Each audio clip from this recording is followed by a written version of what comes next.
சப்பாத்திக்கு ஒரு அட்டகாசமான சுவையில் சைடிஷ் தாங்க. எப்போவும் ஒரே மாதிரி குருமா இல்லாமல் இந்த மாதிரி டிஃப்ரெண்ட்டாக பண்ணி பாருங்கள். இதோட டேஸ்ட்டு நிஜமாலுமே அவ்வளோ சூப்பராக இருந்துச்சு. எப்படி செய்யலான்னு பார்க்கலாமா?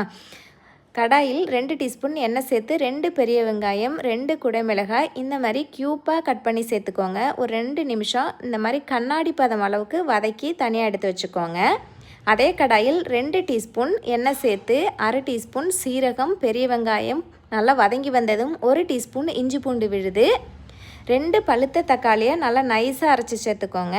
அது கூடவே 1 டீஸ்பூன் மல்லித்தூள், மிளகாய்த்தூள், மஞ்சள் தூள், கரம் மசாலா, தேவையான அளவு உப்பு சேர்த்து ஒரு 2 நிமிஷம் நல்லா எண்ணெய் பிரிஞ்சு வர அளவுக்கு வதக்கி விட்டுருங்க. 1/2 கிளாஸ் தண்ணி சேர்த்து கலந்து விட்டு மூடி போட்டு ஒரு 5 நிமிஷம் வேக வச்சுருங்க.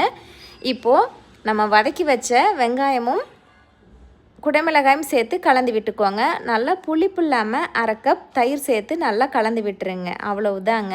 கடைசியில் மல்லித்தலை தூவி இறக்கி சாப்பிட்டு பாருங்கள். நிஜமாலுமே இதோட டேஸ்ட்டு அவ்வளோ சூப்பராக இருந்துச்சு. தேங்க்ஸ் ஃபார் வாட்சிங்.